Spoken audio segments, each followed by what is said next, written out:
Dive into the fascinating world of statistics where the quest to understand vast populations through the lens of a few comes alive. Imagine a scenario where we're eager to predict the outcome of a presidential election. The idea of asking every single American their preference sounds more like a Herculean task than a practical approach. This is where the magic of sample estimates comes into play.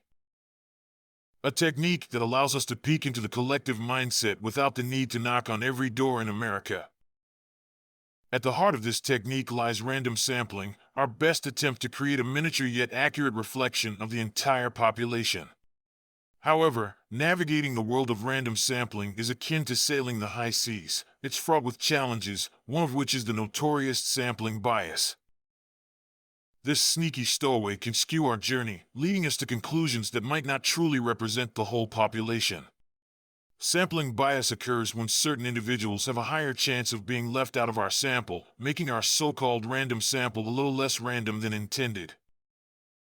Let's paint this concept with the colors of a presidential election poll. Instead of an impossible rally to gather the opinions of over 320 million Americans, we opt for a more manageable approach by selecting a small, random group to represent the larger populace. The goal is to achieve a snapshot that mirrors the actual voting intentions as closely as possible. Yet, a shadow looms over our endeavor, the risk that our sample might not be the all-encompassing tapestry we hope for. Factors such as the method of contact or the willingness of individuals to participate can inadvertently filter out significant portions of the population. For instance, reliance on phone surveys might exclude those without phones or those who simply prefer not to engage with unknown callers, potentially skewing our results towards a specific demographic. Imagine if, by some twist of fate, Democratic voters are more inclined to participate under these conditions than their Republican counterparts. Suddenly, our poll could paint a misleading picture of overwhelming Democratic support, not as a reflection of reality, but as a consequence of our sampling strategy. This exemplifies the subtle yet profound impact of sampling bias, a reminder of the invisible lines that can shape our understanding of the population. However, the story doesn't end with the identification of a possible bias.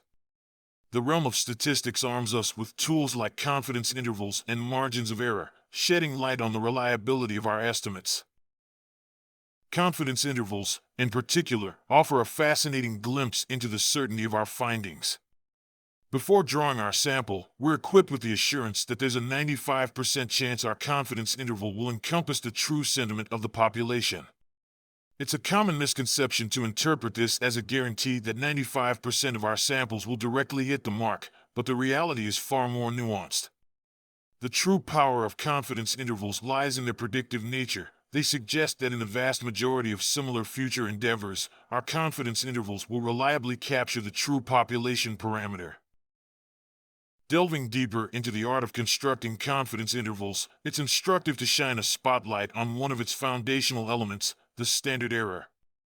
This statistical term might seem complex at first glance, but it serves a pivotal role in bridging our sample data with the broader population insights.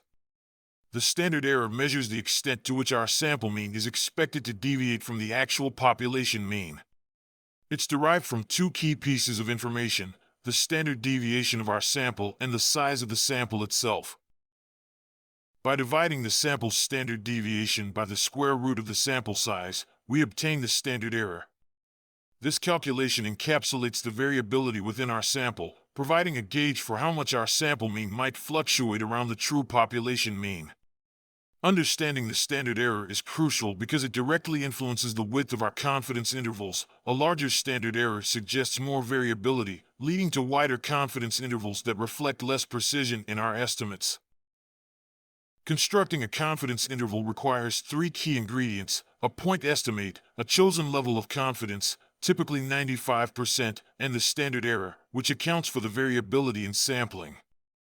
This statistical concoction allows us to say, with a specified level of confidence, where the true average, or other parameter of interest, likely falls. If we were to replicate our sampling process 100 times, we expect about 95 of those confidence intervals to cradle the true population parameter within their bounds. It's a concept that balances on the edge of certainty and prediction, providing a range within which we believe the true value lies, based on the sample we've drawn. While we've ventured into the predictive power of confidence intervals, it's crucial to further illuminate a common misconception that often clouds understanding. The assertion that there is a 95% confidence level associated with our interval might mistakenly be interpreted as suggesting there's a 95% chance the current interval contains the true population parameter. However, the truth is more nuanced and warrants clarification. The 95% confidence level actually means that if we were to repeat our sampling process countless times, constructing a new confidence interval each time, approximately 95% of these intervals would successfully encompass the true population parameter. This distinction is vital, highlighting the probabilistic nature of confidence intervals. It's not about the certainty of the current interval capturing the true parameter, but about the reliability of the method over numerous trials. This understanding reinforces the concept that confidence intervals are not a one-shot prediction but a statistical tool that provides insight into the range within which the true parameter is likely to be found, based on repeated sampling strategies. In summary, the journey through sampling bias and confidence intervals is not just a path through statistical methodology, it's an exploration of how we can infer the vast unknowns of a population from the whisperings of a carefully chosen few. It teaches us about the potential pitfalls that await and the tools we wield to navigate through them, ensuring that our statistical voyages bring us as close to the truth as the stars guide sailors to their destinations. For those eager to delve deeper into these captivating concepts, resources like Khan Academy stand ready to enlighten, offering a treasure trove of knowledge through engaging and thorough explorations. As we chart these statistical waters, remember that the tools of sampling bias and confidence intervals are but stars in a vast constellation of methodologies designed to illuminate the truths hidden within data.